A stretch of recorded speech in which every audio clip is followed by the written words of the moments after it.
Hello students, welcome back to this channel. Last video में हमने discuss किया था कि इकोनॉमिक एक्टिविटीज़ और नॉन इकोनॉमिक एक्टिविटीज़ में आखिर डिफरेंस क्या होता है, और इस वीडियो को आपने बहुत ज़्यादा प्यार दिया, इसके लिए थैंक यू। इस वीडियो में हम डिस्कस करने वाले हैं कि बिजनेस के करेक्टरिस्टिक्स क्या होते हैं, बिजनेस का नेचर क्या होता है, बिजनेस का कॉन्सेप्ट क्या होता है। ओके, तो अगर आपको ये वीडियो अच्छा लगे तो लाइक करिए, कमेंट कीजिए और सब्सक्राइब बटन पर क्लिक कीजिए। Okay, let's start.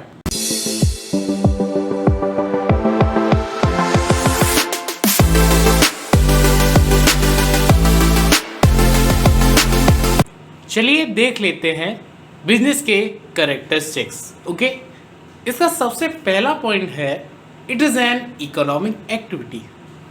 इस इकोनॉमिक एक्टिविटीज़ को हम लास्ट वीडियो में डिस्कस कर चुके हैं कि आखिर इकोनॉमिक एक्टिविटी होता क्या है। अगर आपने वो वीडियो नहीं देखा है तो प्लीज़ वो वीडियो जाके देखिए। ओके, तो it is an economic activity. Economic activity वो एक्टिविटी होती है जिस एक्टिविटी में हमारा जो मेन मोटिव रहता है वो रहता है अर्निंग प्रॉफिट। क्या रहता है? Earning profit. ओके, ऐसे ही हमारे बाकी के पॉइंट्स भी हैं, जैसे production and procurement of goods and services, dealing in goods and services, profit motive, uncertainty of return and risk, sales और exchange of goods and services for the satisfaction of human needs. इन सभी points को हम individually लेकर समझेंगे कि आखिर ये क्या होते हैं। ओके, चलिए इसका नेक्स्ट पॉइंट देख लेते हैं, production and procurement of goods and services. यहाँ पर प्रोक्योरमेंट का मतलब होता है खरीदना। ओके, देखिए क्या कहते हैं, एवरी इंटरप्राइज ईदर प्रोवाइड्स और procures goods and services from producers. Good में कंसिस्ट ऑफ कंज्यूमर और industrial goods and services may include transport, banking, insurance etcetera. Simple सी बात है, अगर आप कोई भी बिजनेस खोलेंगे तो आपको कई सारी सर्विसेज की ज़रूरत पड़ेगी। एग्जाम्पल ट्रांसपोर्ट की, बैंकिंग की, इंश्योरेंस की। तो आप इन चीज़ों को क्या करोगे? खरीदोगे। समझ में आ रहा है? क्या करोगे? खरीदोगे। सिंपल सी बात है, जब भी कोई बिजनेस खोला जाता है तो उसको कई सारी सर्विसेज को परचेज करना पड़ता है। ओके, जैसे कि ट्रांसपोर्ट की, अगर आप कोई भी बिजनेस खोलेंगे तो ट्रांसपोर्ट की बहुत ज़्यादा ज़रूरत पड़ती है।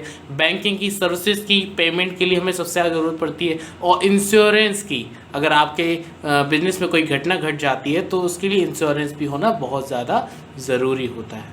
ओके, तो यहाँ पर ये आपको समझ में आ गया होगा कि production and procurement of goods and services का मतलब क्या होता है। Okay, next point start. चलिए देख लेते हैं next point, dealing in goods and services on regular basis. इसका मतलब देखिए क्या कहते हैं ये, इट मस्ट सेल और exchange of goods and services on regular basis. थोड़ा डिटेल में समझते हैं इसको। किसी भी बिजनेस को, चाहे वो कैसा भी बिजनेस हो, उसको जो परचेजिंग और सेलिंग की एक्टिविटीज़ हैं, परचेजिंग, सेलिंग और एक्सचेंजिंग की एक्टिविटीज़ हैं गुड्स एंड सर्विसेज की, वो रेगुलर बेसिस पे होनी चाहिए।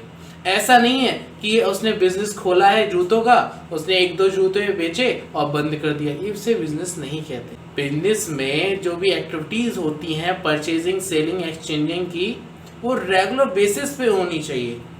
समझ में आ रहा है आपको? रेगुलर बेसिस पे। ओके, चलिए नेक्स्ट पॉइंट देख लेते हैं, प्रॉफिट अर्निंग। देखिए क्या कहते हैं, the main purpose is earning profit.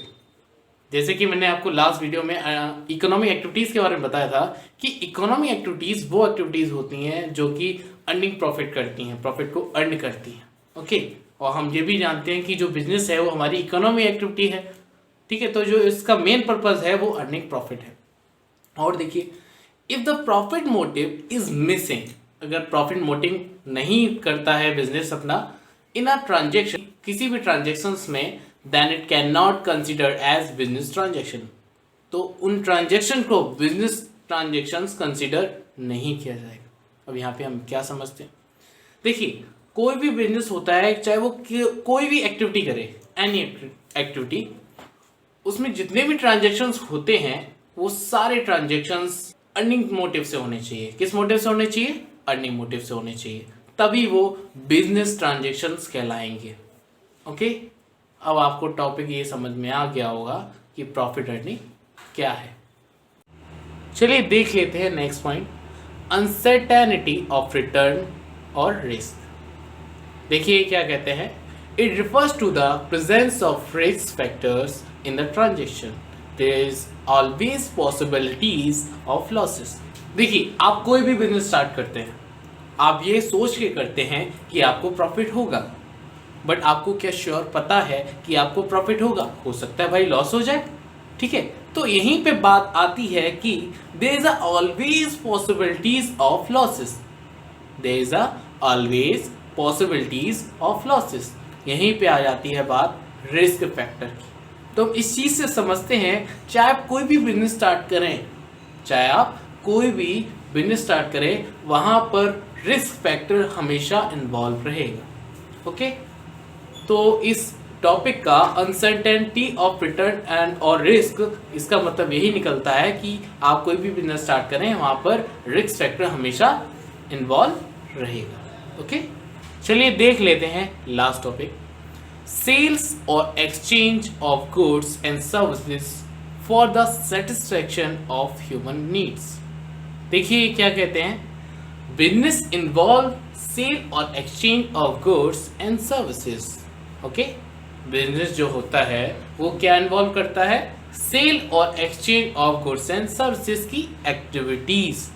Okay, देखिए production of goods and services for the self consumption is not a business. जो जब एक एग्जांपल के तरीके से समझते हैं, सबसे अच्छा रहेगा। एक फार्मर है, ठीक है, वो अपने खेत में फसल उगा रहा है, ठीक है, अपनी फैमिली के लिए। तो वो अपनी ह्यूमन नीड्स की सेटिस्फैक्शन के लिए कर रहा है, अपनी फैमिली की नीड्स को फुलफिल करने के लिए वो वर्क कर रहा है। तो इसे बिजनेस नहीं कहते हैं। बिजनेस वह तब कहलाएगा जब वही किसान बेचने के लिए या फिर अर्निंग मोटिव के लिए फसल उगाएगा, तब वो फसल उसका जरिया होगी मनी को अर्न करने की। ओके, समझ में आ गया? चलिए एक और एग्जांपल से समझ लेते हैं। जैसे कि आप हैं, आपने किसी व्यक्ति के लिए गिफ्ट खरीदा है और उसको गिफ्ट देने के लिए, ठीक है, तो हम उसको गिफ्ट दे रहे हैं, ना कि हम उससे उस गिफ्ट के बदले पैसे लेंगे। तो ये हमारी इकोनॉमिक एक्टिविटी नहीं है। समझ में आ रहा है ना आपको? ये इकोनॉमिक एक्टिविटी नहीं है, ये हमारा बिजनेस नहीं है। बट इन कंडीशन हम सामान को खरीदेंगे बेचने के पर्पज से। जब हम उन गुड्स को खरीदेंगे, परचेज करेंगे बेचने के पर्पज से, सेल के पर्पज से, तब वो हमारी कहलाएगी बिजनेस एक्टिविटी। आपको समझ में आ गया ना कि बिजनेस एक्टिविटी क्या होती है? आई होप इस सारे बिजनेस के कैरेक्टरिस्टिक्स आपको समझ में आ गए होंगे। तो चलिए आपको फिर मिलेंगे नेक्स्ट वीडियो में। Thank you.